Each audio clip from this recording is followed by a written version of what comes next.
Hello everyone, ये series का 4th video है। इस वीडियो में हम क्लास 10th हिस्ट्री के चैप्टर नंबर 5 को कंप्लीट करेंगे, जिसका नाम है the print culture and the modern world. इस चैप्टर में हम ये जानेंगे कि आज हम जो प्रिंटिंग देखते हैं उसकी शुरुआत कैसे हुई थी, यूरोप में किस तरीके से प्रिंटिंग इवॉल्व हुई, इंडिया में प्रिंटिंग कैसे आई और कैसे इवॉल्व हुई।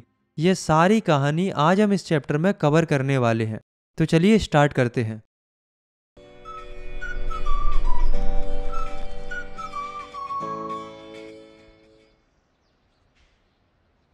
फर्स्ट टॉपिक है हमारा द फर्स्ट प्रिंटेड बुक्स।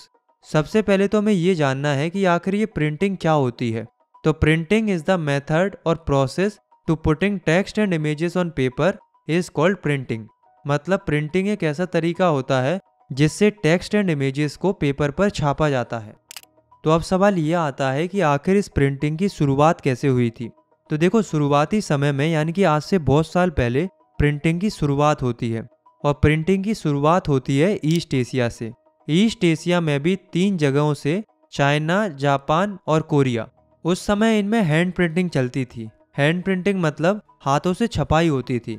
तो इन तीनों में से हमें केवल चाइना और जापान के बारे में पढ़ना है और जानना है कि इन देशों में हैंड प्रिंटिंग किस तरीके से होती थी। सबसे पहले शुरू करते हैं चाइना से। Print in China. तो दोस्तों, चाइना में सबसे पहले प्रिंटिंग स्टार्ट होती है, जो कि 594 एडी में शुरू होती है। उस समय पर चाइना में प्रिंटिंग के लिए वुड ब्लॉक प्रिंटिंग का इस्तेमाल किया जाता था। Wood block printing hand printing ही थी, क्योंकि इसे मैनुअली किया जाता था। अब ये वुड ब्लॉक प्रिंटिंग क्या होती थी? तो वुड ब्लॉक प्रिंटिंग एक ऐसी टेक्निक होती थी जिसमें पेपर को एक वुडन ब्लॉक पर रब किया जाता था, जिस पर इंक लगी होती थी, जिससे जो कुछ भी वुडन ब्लॉक पर पैटर्न होता था वो पेपर पर छप जाता था। तो शुरुआती समय में यही एक मेथड था जिसे प्रिंटिंग के लिए इस्तेमाल किया जाता था। बट दोस्तों, जो वुड ब्लॉक प्रिंटिंग थी उसमें एक प्रॉब्लम थी कि जो कुछ भी पेपर पर छपता था वो पेपर की दूसरी साइड भी छप जाता था। ऐसा इसलिए क्योंकि उस समय के जो पेपर होते थे वो काफ़ी थिन और पोरस होते थे। इसलिए उस समय पर जो भी बुक छपती थी वो अकॉर्डियन स्टाइल में छपती थी, मतलब एक तरफ ही छपती थी, जिन्हें अकॉर्डियन बुक्स बोला जाता था। अब सोचने वाली बात यह है कि चाइना में बुक्स प्रिंट क्यों होती थी, ज़रूरत क्या थी। तो देखो, उस समय पर चाइना में एक ब्यूरोक्रेटिक सिस्टम चलता था, जिसके एंट्रेंस के लिए चाइना में एग्ज़ाम कंडक्ट होते थे।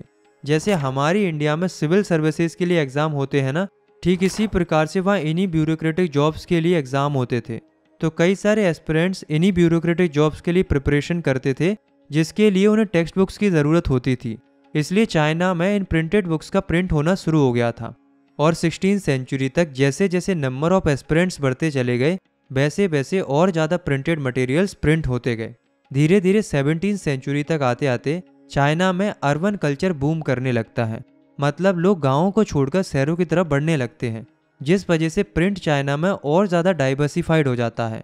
प्रिंट का इस्तेमाल अब ना केवल स्कॉलर ऑफिशियल तक ही सीमित नहीं रह गया था, बल्कि कई सारे ट्रेडर्स ने भी ट्रेड इन्फॉर्मेशन को कलेक्ट करने के लिए प्रिंट का इस्तेमाल करना शुरू कर दिया था।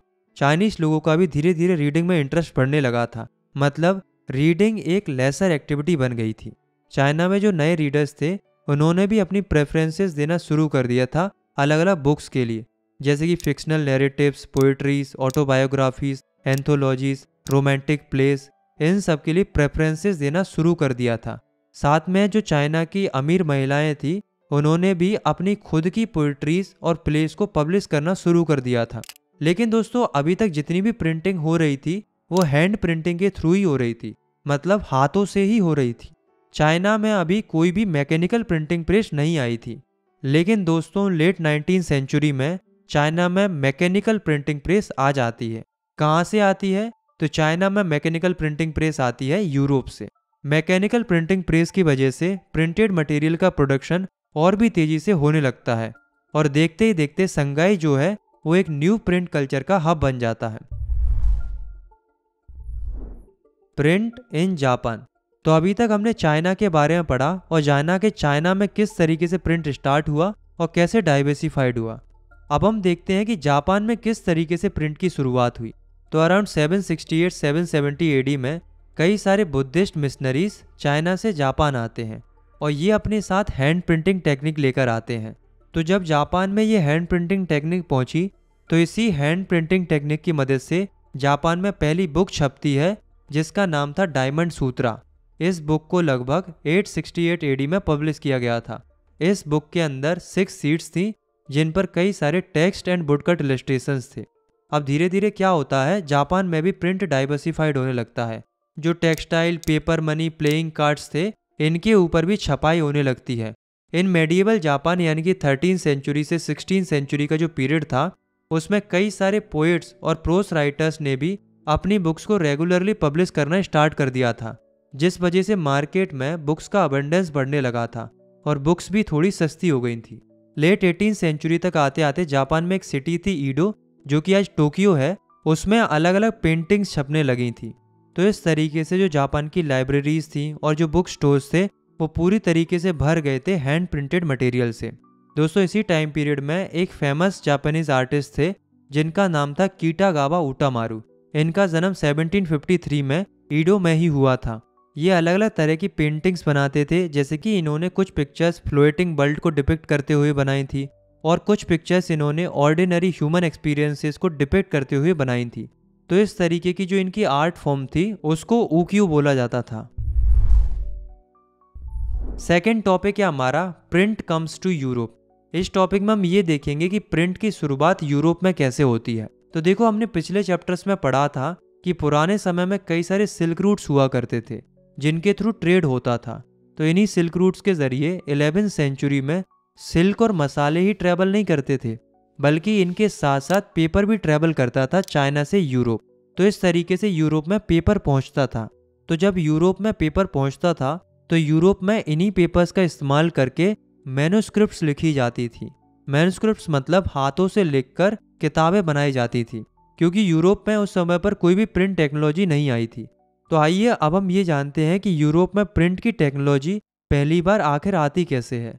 तो इटली के एक फेमस एक्सप्लोरर थे जिनका नाम था मार्को पोलो। वो कई सालों से चाइना को एक्सप्लोर कर रहे थे, मतलब कई नई नई चीज़ें सीख रहे थे। ऐसे ही वो चाइना में प्रिंटिंग की टेक्नोलॉजी भी सीखते हैं। तो 1295 में जब वो चाइना से इटली वापस आते हैं, तो वो अपने साथ हैंड प्रिंटिंग टेक्निक भी लेकर आते हैं, या हम कह सकते हैं वुड ब्लॉक प्रिंटिंग टेक्निक लाते हैं। तो इटली में जब ये वुड ब्लॉक प्रिंटिंग आती है, तो इटली में भी बुक्स प्रोड्यूस होने लगती हैं और धीरे धीरे ये वुड ब्लॉक प्रिंटिंग पूरे यूरोप में फैल जाती है। लेकिन दोस्तों, जो अरिस्टोक्रेट लोग थे, यानी कि जो रिच लोग थे यूरोप में, वो इन प्रिंटेड बुक्स को खरीदना प्रेफर नहीं कर रहे थे। क्यों? क्योंकि प्रिंटेड बुक्स की क्वालिटी कमज़ोर होती थी और ये बुक्स सस्ती होती थी। ये रईस थे, इसलिए इन्हें सस्ती चीज़ें पसंद नहीं आती थी, जिस वजह से इनके लिए एक स्पेशल टाइप ऑफ पेपर पर मैन्युस्क्रिप्ट्स लिखी जाती थी जिन्हें वेलम बोला जाता था। वेलम ऐसे पेपर होते थे जिन्हें जानवरों की स्किन से बनाया जाता था, इसलिए ये एक्सपेंसिव होते थे। वहीं जो स्टूडेंट्स थे और मर्चेंट्स थे, वो इन हैंड प्रिंटेड बुक्स के आने से बहुत खुश थे। क्यों? क्योंकि ये बुक्स काफ़ी अफोर्डेबल थी। लेकिन दोस्तों, जो ये हैंड प्रिंटिंग टेक्निक आई थी, वो अभी भी यूरोप में इतनी ज़्यादा पॉपुलर नहीं हुई थी, जिस वजह से बुक्स की डिमांड ज़्यादा थी और सप्लाई कम थी। तो जो बुक सेलर थे यूरोप के, उन्होंने स्क्राइब्स को हायर करना शुरू कर दिया था। स्क्राइब वो लोग थे जो हाथों से मैन्युस्क्रिप्ट्स लिखते थे ताकि वो बुक्स की बढ़ती डिमांड को पूरा कर पाएं। पर दोस्तों, स्क्राइब्स को हायर करने के बावजूद भी किताबों की बढ़ती डिमांड सेटिस्फाई नहीं हो पा रही थी। क्यों? क्योंकि बुक्स को कॉपी करना काफ़ी एक्सपेंसिव होता था, लेबोरियस होता था, टाइम कंज्यूमिंग होता था। ऊपर से जो मैन्युस्क्रिप्ट्स होती थी वो फर्गाइल होती थी, मतलब नाजुक होती थी, इसलिए उन्हें हैंडल करना भी बहुत मुश्किल होता था। भले ही वुड ब्लॉक यानी कि हैंड प्रिंटिंग टेक्निक आ गई थी यूरोप में, लेकिन अभी भी ऐसी टेक्नोलॉजी की ज़रूरत थी जिसको मैनेज करना बहुत सस्ता हो और जिससे प्रिंटिंग जल्दी हो सके। तो इस समस्या का हल लेकर आते हैं जर्मनी के एक व्यक्ति जिनका नाम था जॉन गुटनबर्ग। इन्होंने क्या किया था, 1430s में दुनिया की पहली मैकेनिकल प्रिंटिंग प्रेस का आविष्कार किया था।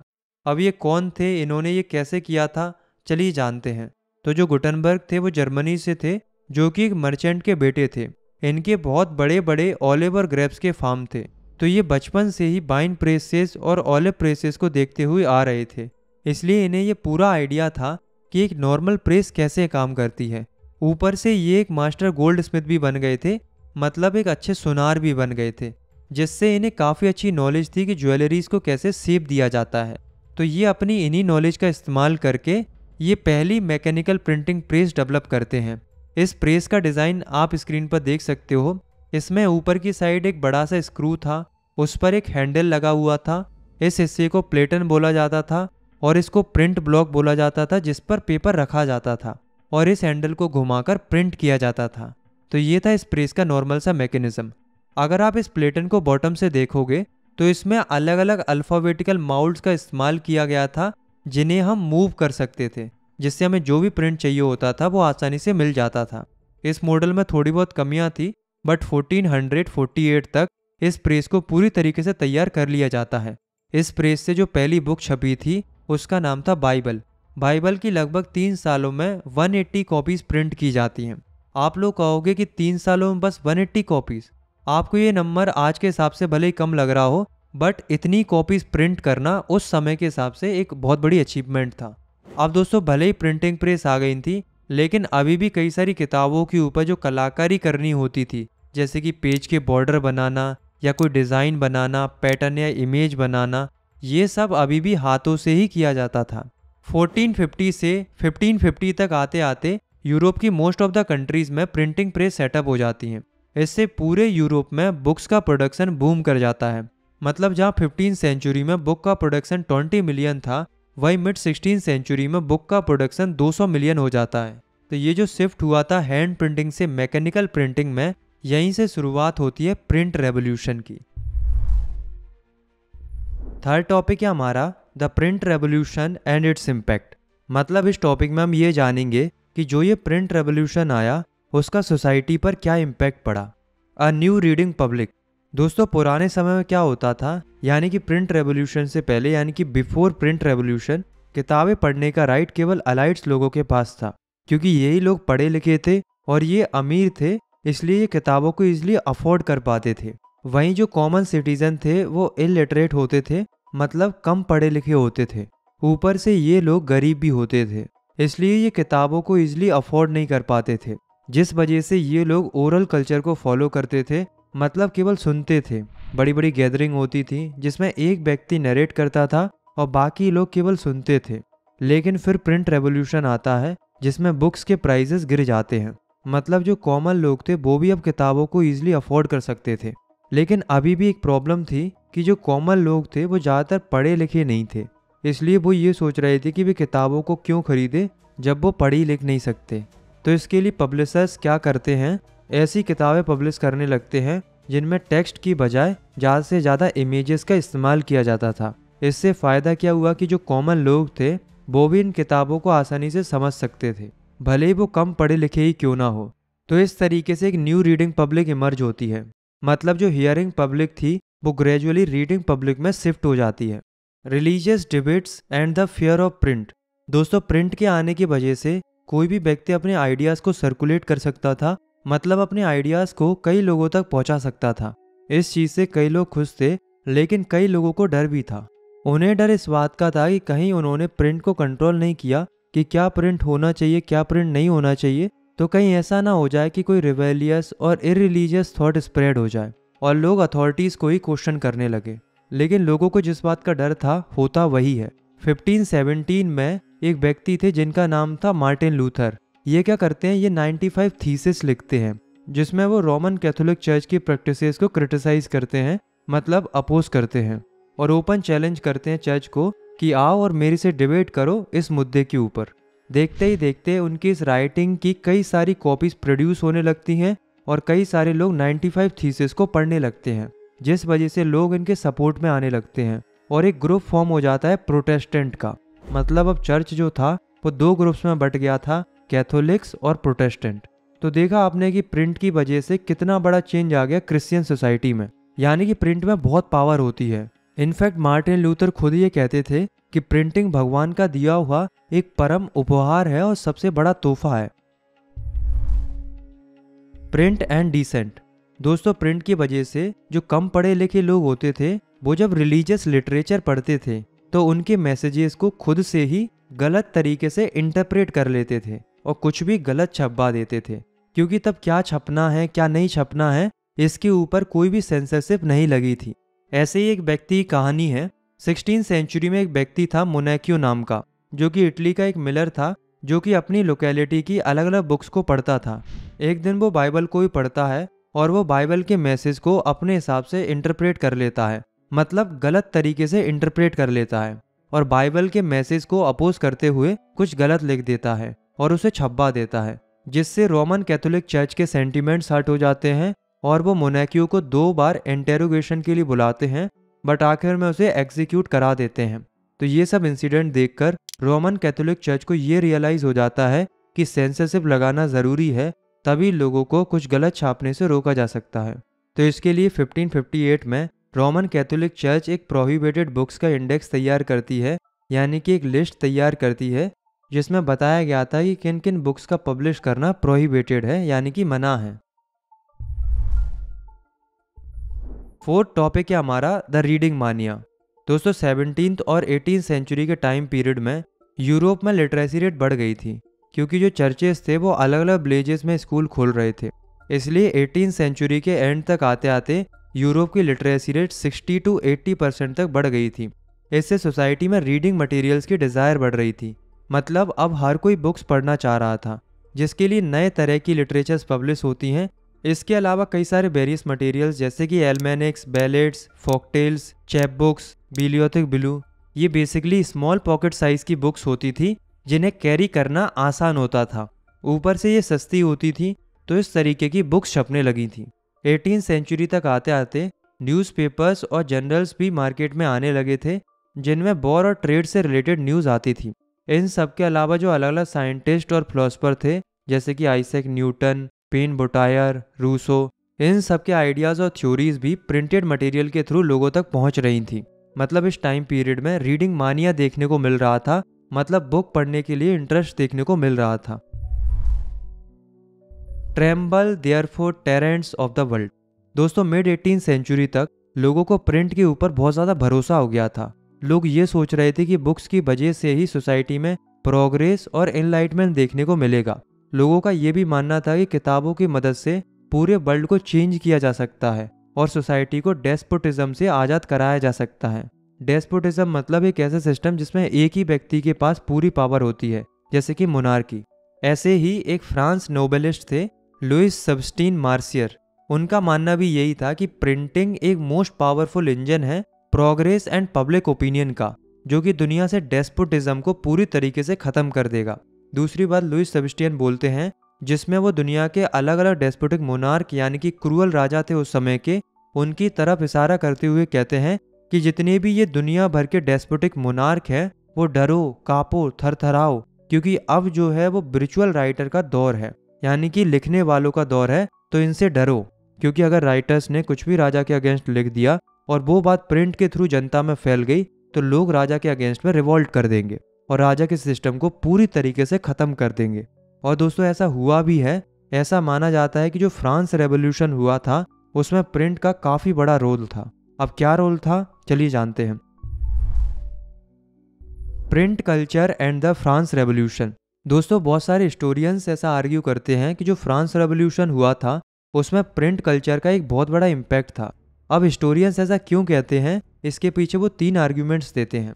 पहला, print popularise the ideas of enlightenment thinkers, मतलब प्रिंट की वजह से जो एनलाइटमेंट थिंकर्स थे जैसे कि वोल्टायर, रूसो, तो ये अपने आइडियाज़ और राइटिंग की मदद से चर्च की अथॉरिटीज़ को और डेस्पोटिक पावर्स को अटैक करते थे। दूसरा आर्ग्यूमेंट था print created a new culture of dialogues and debates, मतलब फ्रांस में प्रिंट की वजह से लोग डिबेट और डिस्कशन करने लगे थे, जिससे उन्हें समझ में आने लगा था कि क्या सही है क्या गलत है। इसलिए लोग जो एग्जिस्टिंग आइडियाज़ और बिलीफ्स थे उनको क्वेश्चन करने लगे थे। तीसरा आर्ग्यूमेंट था कि आपको पता है कि फ्रांस सोसाइटी 3 ग्रुप्स में बटी हुई थी, clergy, nobility and commoners. Clergy में आते थे चर्च के लोग, नोबेलिटी में आते थे राजा और राजा के संबंधी लोग, और कॉमनर्स में आते थे आम लोग जैसे कि किसान और मजदूर। प्रॉब्लम ये थी कि ये दोनों ही ग्रुप रिच थे और ये ग्रुप पुअर था, पर पूरा टैक्स इन लोगों से ही लिया जा रहा था, इनसे कोई भी टैक्स नहीं लिया जा रहा था। तो बाय 1780s ऐसी कई सारी लिटरेचर्स पब्लिश होने लगी थी जो कि कॉमनर्स को सपोर्ट करती थी और प्रेरित करती थी कि देखो तुम्हारे साथ कितना अत्याचार हो रहा है। तो कहीं ना कहीं लिटरेचर्स की वजह से लोगों में रिवॉल्यूशन की भावना पैदा हुई। तो ये 3 आर्ग्यूमेंट्स है हिस्टोरियंस के, जो कि सीधा सीधा ये स्पष्ट करते हैं कि जो ये फ्रांस रेवोल्यूशन हुआ था उसमें प्रिंट कल्चर का एक बहुत बड़ा इम्पैक्ट था। नेक्स्ट टॉपिक है हमारा द 19th सेंचुरी। इस टॉपिक में हम ये जानते हैं कि 19th सेंचुरी में प्रिंट किस तरीके से फैलता है और क्या क्या चेंजेस आते हैं। तो 19th सेंचुरी में लिटरेसी रेट तेजी से बढ़ रही थी, जिस वजह से न्यू रीडर्स इमर्ज हो रहे थे। चिल्ड्रंस भी बुक पढ़ रहे थे, वुमेन्स भी बुक पढ़ रही थी, यहाँ तक कि वर्कर्स भी बुक्स पढ़ रहे थे। तो अब हम इन तीनों ग्रुप्स के कंटेस्ट में देखते हैं और जानते हैं कि प्रिंट कल्चर की वजह से इनके लिए क्या क्या चेंजेस हो रहे थे। तो सबसे पहले हम जानते हैं चिल्ड्रंस के लिए। तो 19th सेंचुरी में चिल्ड्रंस के लिए स्कूल टेक्स्ट बुक्स का प्रोडक्शन तेजी से बढ़ रहा था, क्योंकि प्राइमरी एजुकेशन को कंपलसरी कर दिया गया था। सेकेंड, 1857 में फ्रांस में एक डेडिकेटेड चिल्ड्रंस प्रेस सेटअप की गई थी, जो कि स्पेशली बच्चों के लिए नई व पुरानी फेरी टेल्स और फोक टेल छापती थी। थर्ड, जर्मनी के दो ब्रदर थे जिन्हें ग्रिम ब्रदर्स बोला जाता था। वो अलग अलग ट्रेडिशनल फोक टेल्स को इकट्ठा करते थे और बच्चों के लिए स्पेशल एडिशन तैयार करते थे। फोर्थ, जो कुछ भी अनसूटेबल होता था बच्चों के लिए या कोई बल्गर कंटेंट हो गया, तो ऐसी चीज़ें प्रिंट ना हो जाएं, इसके लिए अलाइट लोग विशेष ध्यान रखते थे। तो चिल्ड्रंस के कंटेस्ट में 19th सेंचुरी में ये सब देखने को मिल रहा था। अब हम वुमेन्स की बात करते हैं। तो 19th सेंचुरी में वुमेन्स रीडर्स भी थी और राइटर्स भी थी, मतलब बुक्स पढ़ती भी थी और लिखती भी थी। 19th सेंचुरी में स्पेशली वुमेन्स के लिए पेनी मैगजीन्स एंड मैनुअल्स छापे जाते थे, जो कि प्रॉपर बिहेवियर और हाउस कीपिंग पर बेस्ड होते थे, जिन्हें महिलाएं काफ़ी शौक से पढ़ती थी। इन सब के अलावा 19th सेंचुरी में कई सारी महिलाएं नोवेल्स भी लिखती थी, जैसे कि Jane Austen, the Bronte sisters and George Eliot. ये उस समय की फेमस नोवेलिस्ट थी। इन्होंने काफ़ी क्रूशियल रोल प्ले किया था महिलाओं के नए रूप को डिफाइन करने के लिए, जो कि विल, स्ट्रेंथ और डिटर्मिनेशन से भरा हुआ था। अब हम वर्कर्स की बात करते हैं। तो 19th सेंचुरी तक वर्कर्स के लिए कई सारी लैंडिंग लाइब्रेरीज आ चुकी थी, जो कि किताबें रेंट पर देती थी। इसमें जो गरीब लोग थे जो कि किताबें अफोर्ड नहीं कर सकते थे, जैसे कि white collar workers, artisans, lawyer, middle class people, तो ये सब भी किताबें रेंट पर लेकर किताबें पढ़ सकते थे। इससे वर्कर्स सेल्फ एजुकेटेड हो रहे थे। 19th सेंचुरी में वर्कर ना केवल किताबें पढ़ रहे थे, बल्कि अपनी स्वयं की किताबें लिख भी रहे थे। जैसे कि वर्कर्स कई सारे पॉलिटिकल ट्रैक्ट्स लिखते हैं और साथ में कई सारी ऑटोबायोग्राफीज भी लिखते हैं। Further innovations. अब हम देखते हैं कि 19th सेंचुरी में प्रिंट टेक्नोलॉजी में क्या क्या इनोवेशंस आते हैं, यानी कि क्या क्या बदलाव आते हैं। तो आपको पता है कि सबसे पहली मैकेनिकल प्रिंटिंग प्रेस थी गुटनबर्ग प्रिंटिंग प्रेस।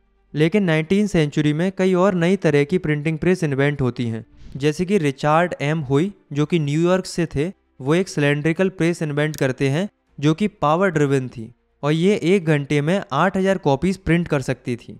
इसी तरीके से एक ऑफसेट प्रेस भी इन्वेंट होती है, जो कि एक बार में 6 कलर प्रिंट कर सकती थी। 20th सेंचुरी तक आते आते लगभग सारी प्रिंटिंग प्रेस इलेक्ट्रिकली ऑपरेटेड हो जाती हैं, यानी कि बिजली से चलने वाली प्रेसेस में बदल जाती हैं। प्रिंटिंग प्रेस से जुड़ी कई और चीज़ों में भी काफ़ी इम्प्रूवमेंट आता है, जैसे कि पेपर फीडिंग में इम्प्रूवमेंट आता है, प्लेट की क्वालिटी में इम्प्रूवमेंट आता है। इसके अलावा ऑटोमेटिक पेपर रील्स और फोटो इलेक्ट्रिक कंट्रोल भी इंट्रोड्यूस होते हैं। साथ में बुक्स के लिए जैकेट्स भी आने लगती हैं, यानी कि कवर्स आने लगते हैं। तो इस तरीके से कई सारी चीज़ों में बदलाव आता है। नेक्स्ट टॉपिक है हमारा India and the world of print. इस टॉपिक में हम ये जानेंगे कि इंडिया में प्रिंट की शुरुआत कैसे हुई और कब हुई। लेकिन फिलहाल उससे पहले हम ये जानते हैं कि इंडिया में प्रिंट की शुरुआत होने से पहले क्या होता था। Manuscripts before the age of print. दोस्तों, हमारी इंडिया में प्रिंट के आने से पहले मैन्युस्क्रिप्ट्स लिखी जाती थी, मतलब हाथों से किताबें लिखी जाती थी, जो कि Sanskrit, Arabic, Persian, different types of vernacular languages में होती थी। ये मैन्युस्क्रिप्ट्स पाम लीव्स और हैंडमेड पेपर्स पर लिखी जाती थी, फिर इन्हें वुडन कवर्स के साथ स्टिच कर दिया जाता था। पर दोस्तों, इन इंडियन मैन्युस्क्रिप्ट्स में कुछ कमियां भी थी, यानी कि कुछ लिमिटेशंस भी थी, जैसे कि ये काफ़ी एक्सपेंसिव और फ्रगाइल होती थी, इसलिए इन्हें संभालना मुश्किल होता था। दूसरा, इन मैन्युस्क्रिप्ट्स को अलग अलग स्क्राइब्स के द्वारा डिफरेंट स्टाइल्स में लिखा जाता था, इसलिए इन्हें हर किसी के लिए समझना आसान नहीं होता था। तो ये कुछ लिमिटेशंस थी मैन्युस्क्रिप्ट्स की। अब हम ये देखते हैं कि इंडिया में प्रिंटिंग प्रेस आखिर आती कैसे है। Print comes to India. दोस्तों, मिड 16th सेंचुरी में कई सारे पोर्टुगीज मिशनरी लोग गोवा आते हैं और ये अपने साथ इंडिया में पहली प्रिंटिंग प्रेस लेकर आते हैं, जिसके बाद 1674 तक इंडिया में 50 books Konkani and Kannada language में छप जाती हैं। इसके अलावा इंडिया में जो कैथोलिक प्रीस्ट आए थे वो इंडिया में पहली Tamil and Malayalam book print करते हैं। और बाय 1710 इंडिया में जो डच मिशनरीज आए थे वो इंडिया में 32 तमिल टेक्स्ट प्रिंट करते हैं। बट ये जो प्रिंटिंग हो रही थी वो सारी रीजनल लैंग्वेज में हो रही थी, इंग्लिश लैंग्वेज में कोई भी प्रिंट नहीं हो रहा था। लेकिन 1780s के बाद इंग्लिश प्रिंटिंग स्टार्ट हो जाती है। जेम्स अगस्टस हिकी नाम के एक आयरिश व्यक्ति थे जो कि पहली इंग्लिश वीकली मैगजीन प्रिंट करते हैं बंगाल गैजेट नाम से, जिसमें वे कॉलोनियल गवर्नमेंट के इंपोर्ट और सेल ऑफ स्लैब्स के बारे में बताते थे और ईस्ट इंडिया कंपनी के ऑफिशियल्स की गोसिप्स को पब्लिश करते थे।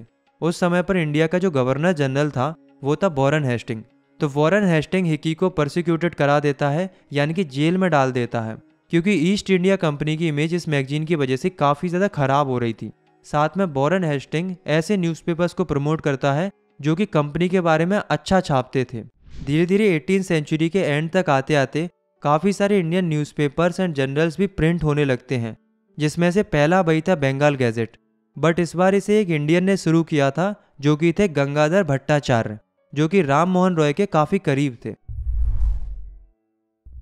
नेक्स्ट टॉपिक है हमारा religious reform and public debates. दोस्तों, अर्ली 19वीं सेंचुरी में रिलीजियस इशूज़ के ऊपर काफ़ी इंटेंस डिबेट होना शुरू हो गई थी। मतलब धार्मिक मुद्दों के ऊपर बहस होना शुरू हो गया था। जो अलग अलग रिलीजन्स के बिलीफ थे, एग्जिस्टिंग प्रैक्टिसेस थी, उनको क्रिटिसाइज किया जाने लगा था। ये डिबेट्स पब्लिकली भी हो रही थी और प्रिंट के थ्रू भी हो रही थी। इसलिए बड़ी बड़ी स्केल्स में कई सारे लोग पार्टिसिपेट करने लगे थे पब्लिक डिस्कशंस में और अपने अपने आइडियाज़ को और व्यूज़ को एक्सप्रेस करने लगे थे, जिस वजह से कई सारे सोशल एंड रिलीजियस इशूज़ के ऊपर बड़ी बड़ी कॉन्ट्रोवर्सीज होने लगी थी, जैसे कि विडो इमोलेशन के ऊपर, यानी कि सती प्रथा के ऊपर। इसके अलावा मोनोथिज्म, प्रीस्टहुड एंड आइडोलेट्री यानी कि मूर्ति पूजा, इन विषयों के ऊपर काफ़ी ज़्यादा विवाद हो रहा था। कई सारे रिफॉर्मर्स इन बिलीफ्स और प्रैक्टिसेस को सही मानते थे और कई रिफॉर्मर्स इनको गलत मानते थे। इसलिए अलग अलग रिफॉर्मर्स अपने आइडियाज़ और बिलीफ्स को बड़ी स्केल में पहुंचाने के लिए रोज प्रिंट करते थे और वो भी वर्नाकुलर लैंग्वेजेस में प्रिंट करते थे। जैसे कि जो राम मोहन रॉय थे वो 1821 से एक वीकली न्यूज़पेपर पब्लिश करते थे जिसका नाम था संवाद कौमुदी, जिसमें वो विडो इमोलेशन यानी कि सती प्रथा को अबॉलिश कराने के लिए कैंपेन चलाते थे। तो जो हिंदू ऑर्थोडॉक्स थे, यानी कि ऐसे हिंदू बिलीफ के लोग जो कि ये मानते थे कि ये विडो इमोलेशन सिस्टम सही है, वो इनको अपोज करने के लिए एक अपनी तरफ से एक न्यूज़पेपर चलाते हैं समाचार चंद्रिका नाम से, जिसके थ्रू वे राम मोहन रॉय के इस ओपिनियन को अपोज करते थे। ऐसे ही 1822 में दो पर्शियन न्यूज़पेपर जानी जहाननामा एंड सारसुल अकबर एंड एक गुजराती न्यूज़पेपर बॉम्बे समाचार ये भी अपीयर होने लगे थे। अब हम ये देखते हैं कि 19वीं सेंचुरी में मुस्लिम्स के लिए प्रिंट ने क्या रोल प्ले किया। तो 19वीं सेंचुरी में जो मुस्लिम्स थे उन्हें ये डर सता रहा था कि कहीं क्रिश्चियंस उनका रिलीजन कन्वर्जन ना करा दे, क्योंकि मुस्लिम डायनेस्टी खत्म हो गई थी। इसलिए जो उलेमास थे, मतलब जो इस्लाम रिलीजन के नॉलेजेबल लोग थे, वो लिथोग्राफिक प्रेस की मदद से उर्दू और पर्शियन लैंग्वेज में कई सारी होली स्क्रिप्चर्स का ट्रांसलेशन छापते थे। साथ में कई सारे रिलीजियस न्यूज़पेपर्स एंड ट्रैक्ट्स भी छापते थे ताकि वे अपने रिलीजन को प्रोटेक्ट कर सके। ऐसे ही 1867 में एक ऑर्गेनाइजेशन भी बनाया गया था दोइबिन सेमिनरी नाम से।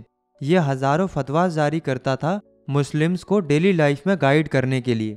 साथ में ये इस्लामिक डॉक्ट्रीज की मीनिंग भी एक्सप्लेन करते थे। अब हम देखते हैं कि हिंदू लोगों में प्रिंट ने क्या रोल प्ले किया। तो प्रिंट के पॉपुलर होने के बाद हिंदू लोगों ने भी कई सारी रिलीजियस बुक्स को पढ़ना शुरू कर दिया था, क्योंकि 19वीं सेंचुरी में मार्केट में बहुत सारी Hindu religious books vernacular languages में प्रिंट होने लगी थी। जैसे कि 1810 में कलकत्ता में तुलसीदास जी की रामचरितमानस का पहला प्रिंटेड एडिशन प्रिंट होता है, जो कि अवधी लैंग्वेज में था।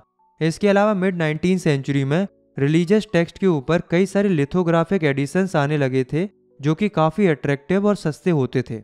इसी तरीके से फ्रॉम 1880s लखनऊ की नवल किशोर प्रेस और बॉम्बे की श्री वेंकटेश्वर प्रेस भी कई सारे रिलीजियस टेक्स्ट को वर्नाकुलर लैंग्वेजेस में प्रिंट करती थी। नेक्स्ट टॉपिक है हमारा न्यू फॉर्म्स ऑफ पब्लिकेशन। तो जैसा कि हमने यूरोप के केस में देखा था कि यूरोप में समय के साथ साथ नई नई किताबें पब्लिश होने लगी थी, ठीक उसी प्रकार से इंडिया में भी न केवल रिलीजियस टेक्स्ट प्रिंट हो रहे थे, बल्कि और भी different types of printed material publish होना शुरू हो गए थे। जैसे कि नोवेल्स आई पहले यूरोप में थी, लेकिन नोवेल्स का कल्चर धीरे धीरे इंडिया में भी शुरू हो जाता है। इन नोवेल्स में छपता था लोगों का जीवन, उनके एक्सपीरियंसेस, उनके इमोशंस, उनके रिलेशंस। इन विषयों पर नोवेल्स छपना शुरू हो गई थी और इंडिया में अलग अलग लिटरेसी फॉर्म्स आने लगी थी, जिसमें लिरिक्स होते थे, शॉर्ट स्टोरीज होती थी, एसेज होते थे। धीरे धीरे लेट 19th सेंचुरी तक आते आते विजुअल कल्चर इमर्ज करने लगता है, मतलब विजुअल प्रिंटेड मटेरियल्स यानी कि पेंटिंग्स का भी छपना शुरू हो जाता है। प्रिंटिंग प्रेसेस की मदद से विजुअल इमेजेस को रेप्लिकेट करना आसान हो गया था। तो ऐसे में एक व्यक्ति थे जिनका नाम था राजा रवि वर्मा, जो कि बहुत ही फेमस पेंटर थे उस समय के।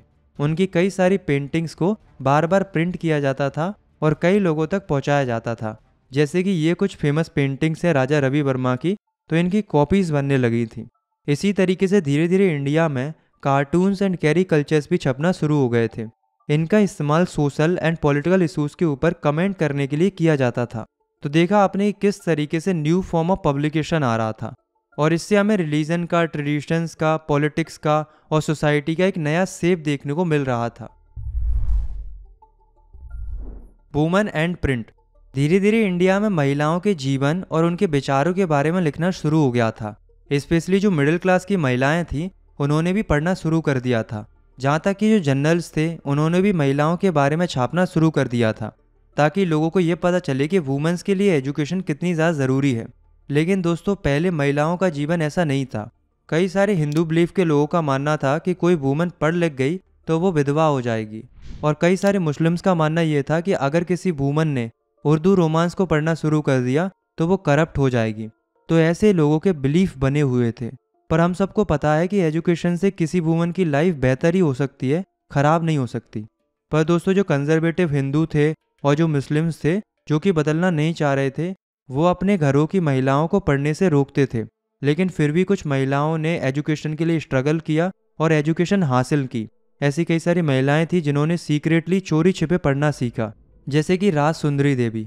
इन्होंने फिर बाद में जाकर 1876 में अपनी एक ऑटोबायोग्राफी लिखी अमर जीवन नाम से, जो कि बंगाली लैंग्वेज में थी। अमर जीवन पहली ऐसी बायोग्राफी थी जिसे एक महिला ने लिखा था। ऐसे ही महिला रिफॉर्मर थी जिनका नाम था कैलाश भासनी देवी, जो कि अपनी राइटिंग की मदद से वुमेन्स के स्ट्रगल्स और घरों में जो इनजस्टिस होता था उसे एक्सप्रेस करती थी। इसी तरह से ताराबाई सिंधे एंड पंडिता रामाबाई, ये भी अपर कास्ट हिंदू वुमेन के बारे में लिखती थी, स्पेशली विडोज के लिए लिखती थी। अभी तक महिलाओं के लिए जो भी छप रहा था वो रीजनल लैंग्वेज में छप रहा था, लेकिन 1870s के बाद से हिंदी में भी सीरियस तरीके से वुमेन्स के लिए चीज़ें छपना शुरू हो गई थी। अलग अलग विषय जैसे कि women education, widowhood, window remarriage, इन टॉपिक्स के ऊपर कई सारी चीज़ें प्रिंट होने लगी थी और साथ में डिबेट और डिस्कशंस भी होने लगे थे। और तो और रीजनल लेवल पर भी महिलाओं के जीवन को आसान बनाने के लिए ऐसी कई सारी लिटरेचर्स और टेक्स्ट छपने लगे थे, जो कि ये बताते थे कि अच्छी महिला कैसे बने। जैसे कि पंजाब में राम चड्ढा की एक बुक स्त्री धर्म विचार, जिसमें वो बताते हैं कि कैसे एक महिला एक आइडियल वाइफ बन सकती है। इसी तरीके से एक खालसा ट्रैक्ट सोसाइटी थी और बंगाल में एक बाटला पब्लिकेशन था। तो ये भी कई चीज़ें पब्लिश करते थे जो कि वुमेन्स के लिए होती थी। Print and poor people. 19th century तक आते आते मार्केट में सस्ती किताबें आ गई थी और इंडिया की जो पब्लिक लाइब्रेरीज थी वो पूरी तरीके से भर चुकी थी अर्ली 20th सेंचुरी तक। इसलिए जो गरीब लोग थे वो भी अब आसानी से किताबें पढ़ सकते थे। लेकिन दोस्तों, इन लोगों के बीच में एक समस्या चल रही थी, जो कि थी कास्ट डिस्क्रिमिनेशन की। मतलब जाति को लेकर काफ़ी ज़्यादा भेदभाव होता था। तो कई सारे लोग कास्ट डिस्क्रिमिनेशन के अगेंस्ट में आवाज़ उठाते हैं with the help of printing. जैसे कि ज्योतिबा फूले, इन्होंने 1871 में एक बुक लिखी गुलामगिरी, जिसमें वे कास्ट सिस्टम में हो रहे इनजस्टिस को क्रिटिसाइज करते हैं। इसी तरीके से B.R. अम्बेडकर और E.V. रामास्वामी, ये भी काफ़ी सारी बातें लिखते थे कास्ट डिस्क्रिमिनेशन के अगेंस्ट में, और इनकी राइटिंग पूरी इंडिया में पढ़ी जाती थी। इसी तरीके से कानपुर में एक मिल वर्कर थे, वो 1938 में एक बुक पब्लिश करते हैं छोटे और बड़े का सवाल। इन्हीं की तरह एक और कानपुर मिल वर्कर थे जो कि सुदर्शन चक्र नाम से कई सारी कविताएं लिखते थे, जिनके कलेक्शन को सच्ची कविताएं बोला जाता था। तो पुअर लोगों के कंटेस्ट में काफ़ी सारी चीज़ें प्रिंट हो रही थी और तो और वर्कर्स के द्वारा भी कई सारी लाइब्रेरी सेटअप हो रही थी बेंगलोर में। लास्ट टॉपिक है हमारा प्रिंट एंड सेंसरशिप। दोस्तों, इंडिया के अंदर 1798 से पहले जो कॉलोनियल गवर्नमेंट थी वो सेंसरशिप को लेकर इतनी सीरियस नहीं थी, क्योंकि तब उन्हें कोई ज़्यादा अपोज करने वाला ही नहीं था। लेकिन धीरे धीरे कॉलोनियल गवर्नमेंट को सेंसरशिप की ज़रूरत महसूस होने लगती है, क्योंकि इंडिया के अंदर कुछ इंग्लिशमैन ऐसे थे जो कि प्रिंट के थ्रू कंपनी की ट्रेड मोनोपोली को क्रिटिसाइज करते थे। इसलिए 1820s में कोलकाता सुप्रीम कोर्ट में रेगुलेशंस पास होते हैं प्रेस फ्रीडम को कंट्रोल करने के लिए। साथ में जो कंपनी थी वो भी ऐसे न्यूज़पेपर्स को प्रमोट करती थी जो कि ब्रिटिश रूल को सपोर्ट करते थे। लेकिन प्रेस फ्रीडम के छिन जाने से कई सारे जो न्यूज़पेपर एडिटर्स थे वो खुश नहीं थे, इसलिए वे पेटिशन डालते हैं गवर्नमेंट जनरल के लिए। मतलब एक फॉर्मल रिक्वेस्ट करते हैं गवर्नमेंट जनरल से कि प्रेस लॉज को रिवाइज कर दिया जाए, मतलब पहले जैसे कर दिए जाएं। उस समय पर इंडिया में जो गवर्नमेंट जनरल थे वो थे बेंटिक। तो बेंटिक मान जाते हैं और 1835 में प्रेस लॉज को रिवाइज कर दिया जाता है with the help of Thomas Macaulay. लेकिन 1857 में एक बहुत बड़ा रिवॉल्ट होता है ब्रिटिशर्स के अगेंस्ट में। इस इंसिडेंट के बाद से फ्रीडम ऑफ प्रेस का एटीट्यूड ही चेंज हो जाता है। जो वर्नाकुलर न्यूज़पेपर वाले थे वो अब नेशनलिस्ट बन गए थे, मतलब नेशनलिस्ट चीज़ें प्रिंट करने लगे थे।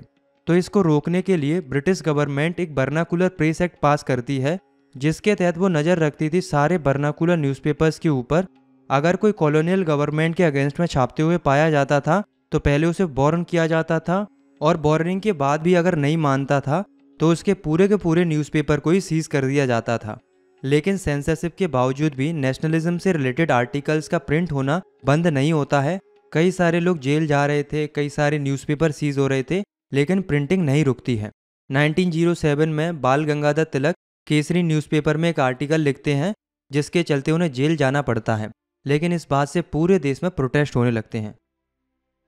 तो यहाँ पर हमारा ये चैप्टर ख़त्म होता है। आज के लिए इस वीडियो में इतना ही। अगर आपको ये वीडियो पसंद आई तो आप इस वीडियो को लाइक कर सकते हो, चैनल को सब्सक्राइब भी कर सकते हो। बाकी मिलते हैं सीरीज़ की नेक्स्ट वीडियो में, तब तक के लिए टेक केयर, बाय बाय।